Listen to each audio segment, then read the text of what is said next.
Times. We had some problems with, I think, you reaching us, and then you were in the hospital. And anyway, I know you've had the last 6 months have been unfun for you, from what I understand. Yeah. Look at okay? me. Yeah. I feel like I'm dying. I think I am. Yeah. What is it that's well, I've lost all. Yeah, all. I have nothing left. Yeah. And I eat. I drink protein. I'm weak. You have a persistent infection, right? Yeah, I have 3 of them. You still want to move forward with this? Please, as soon as possible. Well, it's not going to happen tomorrow. You got to. So, now that you're back seeing me and that we're kind of in better communication, we couldn't find you for a while. I mean, there was a period of time where we were trying to get a hold of you, and I think you were in a hospital really sick. Yeah. I've been in hospital for 250 days in the past year. Yeah, I understand. I know. I'm not blaming anybody. I'm not coming at you. You scheduled me with these doctors. I went to every one. Yes, you did. Yes, sir. Absolutely. I followed everything you told me to do. Absolutely did. My Absolutely. primary care, Dr. Robles, has been contacting. We didn't know who was in charge. I assume you're the. Yeah, me and Dr. Sanchez. Yeah. And so. Yeah, and the other thing is, it took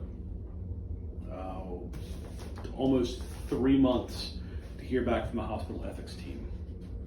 Right. I understand. I'm not upset. Yeah, I'm just. Look, you're probably going to be one of 2 or 3 people in the country that's going to have something like this done. So Lauren, in Montana, me and him are friends. We talk. There's another strange cat. He claims to be the first one since the Vietnam era. He got one 12 years ago. I don't really communicate with him because he's a little. Yeah.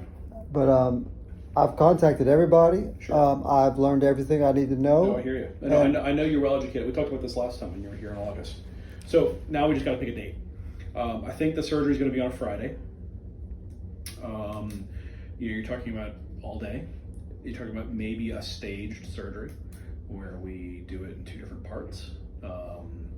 And what I want to do is we just got to pick. So this is a little bit fluid.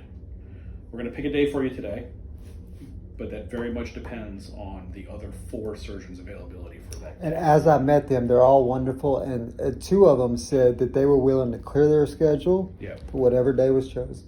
So, who's that? Dr. Gwynn and Dr. Finan? Yeah. Okay. And Dr. Vick's part is fairly easy. That's one I never made it to. That's okay. That's okay. So that actually gives us time for you to see him as well. I got to see him. Well, let me talk to him again. Because back and forth to Baton Rouge is hard. I know. And I'm in so much pain. Dr. Vick's usually pretty good about, but not necessarily requiring. Because it's weird. I'm shrinking, because I'm sitting on my rib cage. It feels like it's so painful, and I can't describe it anymore. My wife's tired of hearing about it. I understand. Okay, so let me look at my calendar right now. So and pick a Friday. That's a cleared Friday. So there's a few criteria here, right? We have to pick a day where we have an entire day in operating room available. That's number 1. Number 2, we have to pick a day where my team is around and available over that following weekend, because I'm going to want to see you through the weekend. Number 2, okay. And if we have, because this is serious, right? I mean, we're talking no joke. You could die in the hospital. Right?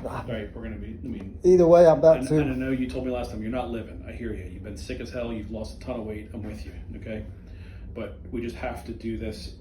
If we're going to give you a procedure that has a significant mortality risk associated with us doing it, we have to maximize all of the things that we can maximize in the hospital. I want that.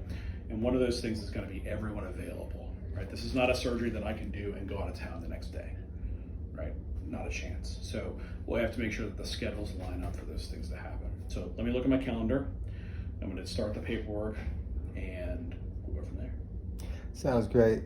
You've been amazing, and I'm sorry that because I'm deteriorating and it's affecting my mental status. You're not back doing drugs, are you? No. Okay. I take a lot of pain medication. Sure, but the stuff that was from before, that's not a thing that's happening anymore. I will admit to every once in a while, THC, it helps my appetite. Yeah, whatever. No big deal. Yeah. Hard drugs is what we're worried about. No. Yeah, IV drugs is what we're worried about. Yeah, no. I've never done IV drugs. Right. That's only like PICC line in a hospital and stuff like that. But no, I've never been an IV drug user. Good, proud of you. I know I can't imagine the challenges of your day-to-day life, but we're going to do what we can to make you better. Okay. And I think even though my health, that's what I'm scared of. My health is deteriorating so bad that I'm afraid it's going to get so bad that. Would you mind getting some lab work done today? No, I would not. Good, okay. Wait right here. Let me get some paperwork started, okay? Can they do the lab work here? Yeah, you can do it downstairs on the way out. I think they're here before, I think. Thank Wait you. right here, sure thing. Thanks.